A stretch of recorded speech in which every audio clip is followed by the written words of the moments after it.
welcome to the process. My name is Dr. John Bush. We are at lesson 70.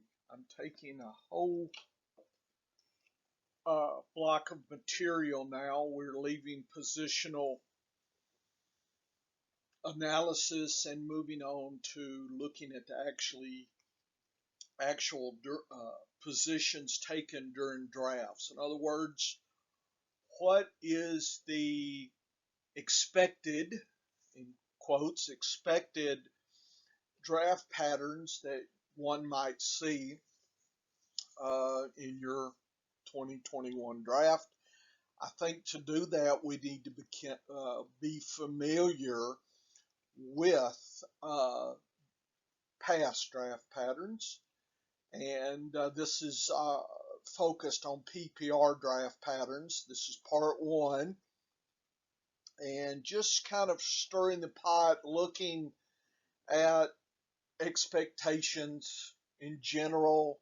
Anything can happen in a draft, but I think going in, you should think about what's most likely versus what is unusual. Doesn't mean unusual won't win the league. It's just, again, I'm trying to set a foundation for us to begin our research. This is not where you follow the herd, as it were, but you need to understand that mentality and that thinking that's occurred in the past. That's all we're trying to do to help you win your fantasy football drafting. So let's take a look from 2015 to 2020, and the first figure here is ADP Sectors in sixes. Okay, from 1 to 6, 7 to 12, all the way down to 157th pick and higher. Okay, and I have quarterbacks, running backs, tight ends, and wide receivers. I've colorized the list, and those are actual numbers of each position taken in the 5 years. So 1 through 6, we've seen 23 running backs, 13 wide receivers taken in the first 6 over the last 5 years. 7 to 12 is 21 and 14. So as is going on this year, we have the same thing that's been going on for the last 5 years. Notice we have one tight end as well that's been drafted. So this year we're having lots of running backs, few wide receivers, in fact almost none in the top 6. And in fact, Kelsey is the tight end is going potentially in the top 6 or top 7 or 8. So there's been, people were talking about 0 running back. All I can tell you is the tendency is shown here, and you can then look and see that shifts from 13th to 18th, 19th to 24th, pretty much all the way down to 48th. Wide receivers take over. So there's this idea of grabbing my running back and then grabbing some wide receivers, okay, and kind of flipping between the two with quarterbacks and tight ends taken along the way. So that's been the tendency, and that's what we're seeing this year as well. I think it's a little more exaggerated too, the running backs here. So let's look a little deeper here. So you can look at all this. You can actually start seeing the sectors where the wide receivers are higher than the running backs versus the running backs are higher than the wide receivers. Kind of a pattern that will develop here. And then you can follow where the QBs are taken highest, and you can see, for instance, 79th through 81st, 9 have been taken. Look at the tight ends right before that. So there's this idea, the first time you hit the highest number, it peaks right here. Well, it peaks right there too, but a double peak there, and we see quarterbacks. So there's this idea you can actually count these, and I've done a ratio situation we'll see later where you can start predicting where most of the quarterbacks and the tight ends are going as well. So just in your mind, there's going to be running backs, then switching to wide receivers, and then eventually kind of flip-flopping between the two, and eventually then tight ends and QBs will start occurring by what, 7th, 8th round. There's going to be a heavy push to grab some of those guys on average. So I think a way to look at that is look at ratios. So what I've shown here is the sector, the running back to wide receiver ratio, and if anything above 1 is considered towards the running back, anything below is wide receiver. So I colorize that sector with wide receiver, running back, or both. So I colorized here RB, wide receiver, then both wide receiver, RB, and then look at this right here. This, to me, there's 18. So it's almost from the 36th, so in the 4th round, all the way to the 78th pick, it's wide receivers are being taken with one exception right here.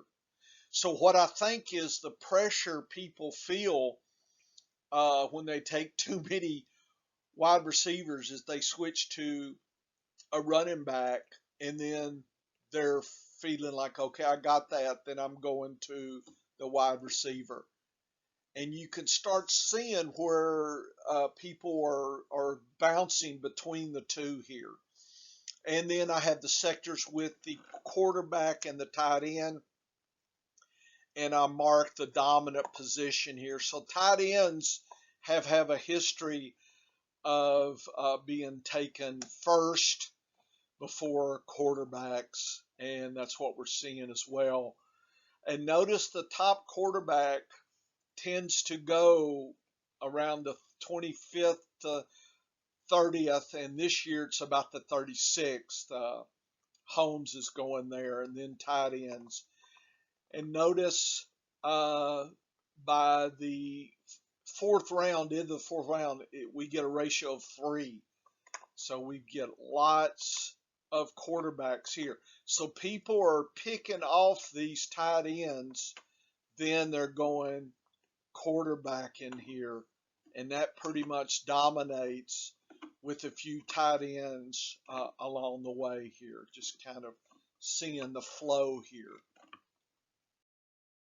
So I show and did a bar graph of the ratio of RB to WR from 2015 to 20, and red is RB, wide receiver is green, and both is yellow. So just follow the running backs here. Okay, you see the first two segments. We start picking some up here, here, there, there, there, there, there, there. Notice the 2, then we go here. So it seems to be a cyclical pattern, and I don't think anybody's talked about that. So I think the pressure on people in drafting is going to be picking RBs right after a run of wide receivers. So you can either go with the flow okay, and plan your draft to kind of go with what everybody's doing, or you can try to break these patterns here if you want. You just need to decide how you want to go. I'm just saying there is an average flow that tends to happen in the draft. It's not willy-nilly, and a lot of times you're focused on what you're doing and you're missing kind of the big picture, or you'll look at the last 2 or 3 and make some type of conclusion. I'm looking at the last 5 years and we see patterns here. So 37th through 78th here, it's wide receivers with right in the middle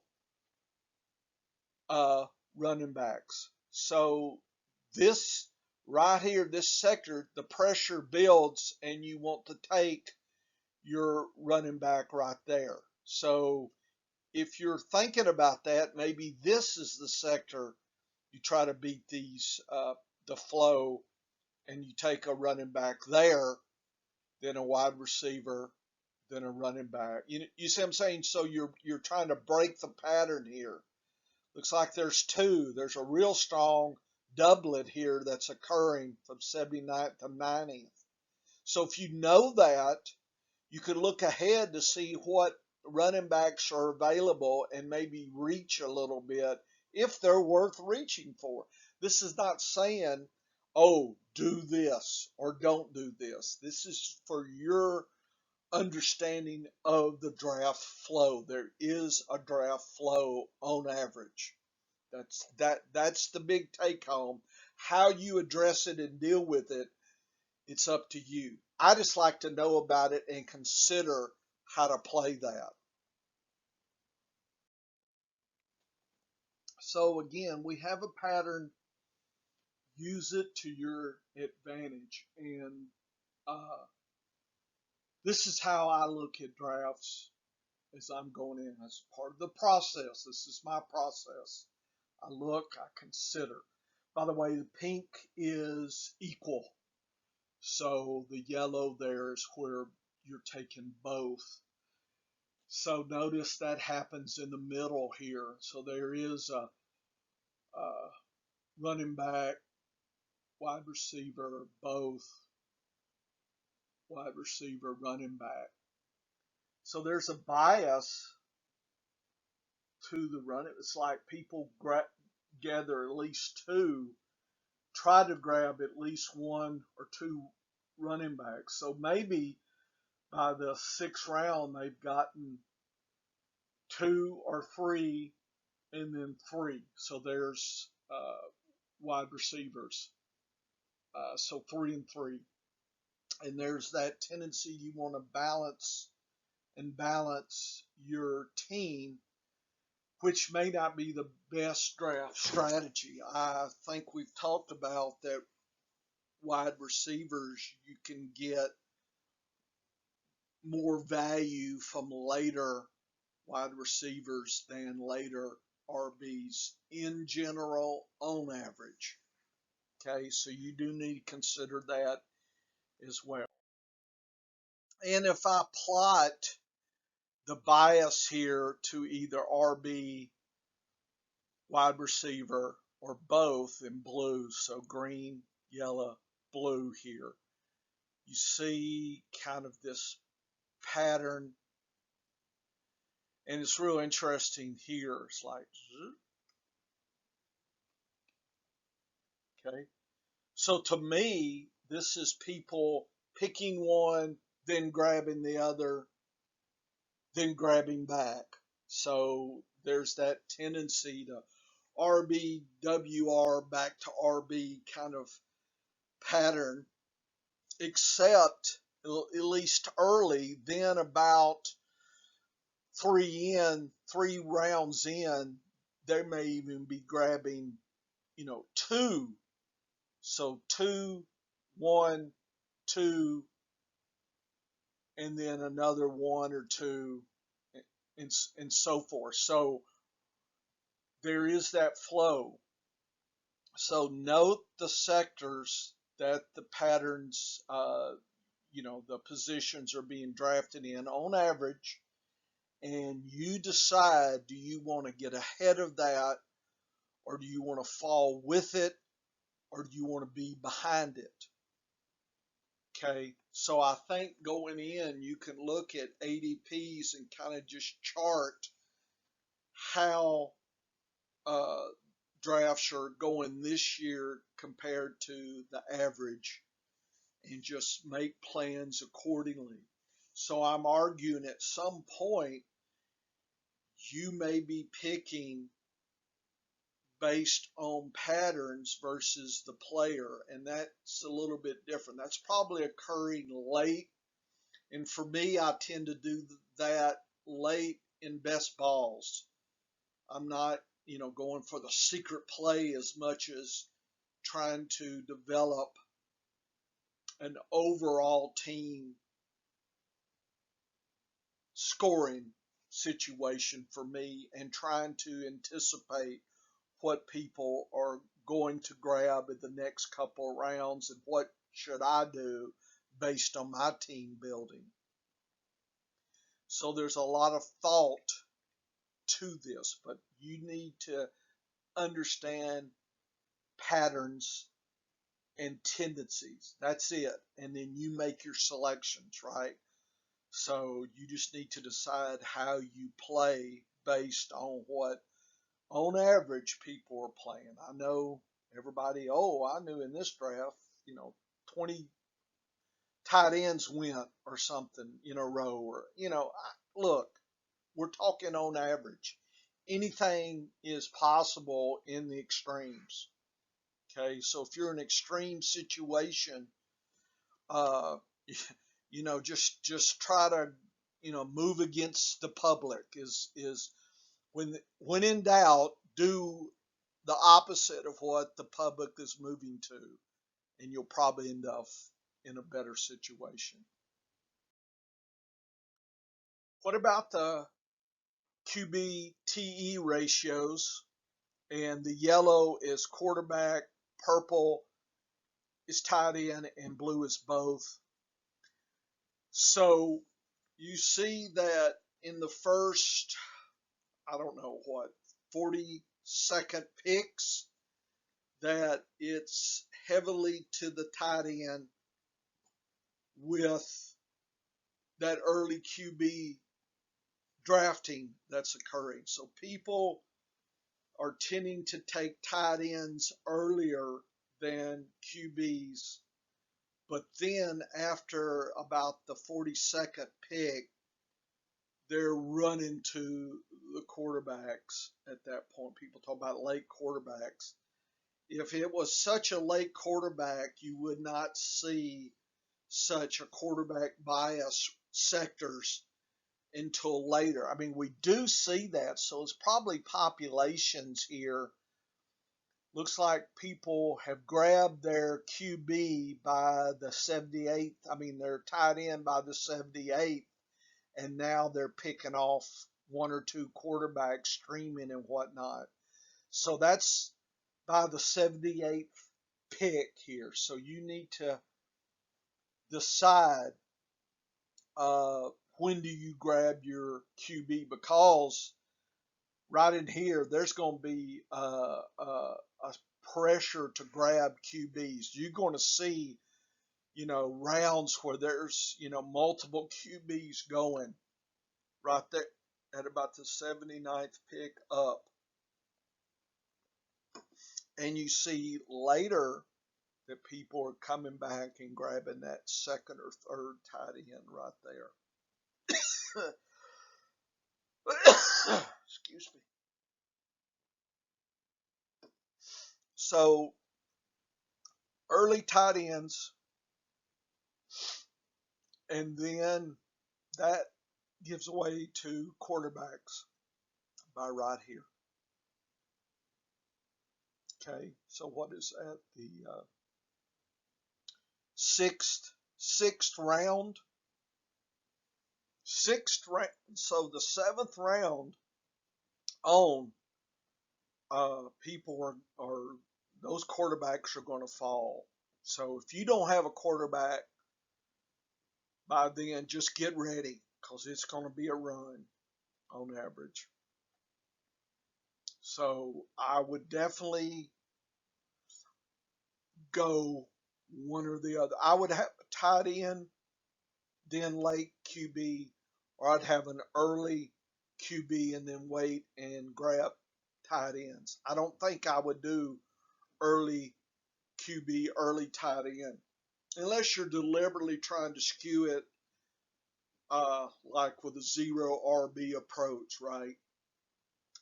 In my head, zero RB means usually you're taking a wide receiver, tight end, wide receiver, QB, or something like that. The first four, you've gotten two wide receivers, a QB, and a tight end.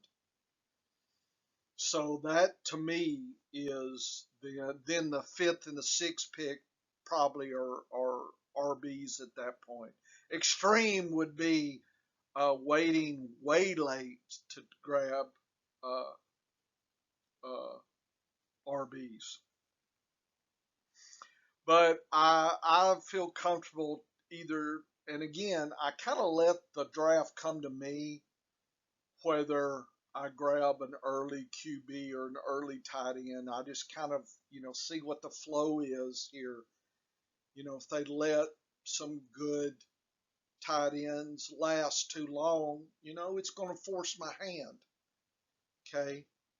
QBs, I tend to be middle to late round myself. Uh, so, it's usually tight ends that I tend to be a little earlier on than QBs. But then that's what I just said is what is mirrored here. Okay. Everybody has done that. And if you look at the skew here of the QB to tight end, notice that you're starting to really look right in here, the skew. Lots of QBs are going right in here, starting at the 79th pick. So if you hadn't had a quarterback by the 79th pick, you and everybody else are going, grabbing one, two, or three of them during this time. And so I overlap with the RBs are going, and then they're leveled out actually.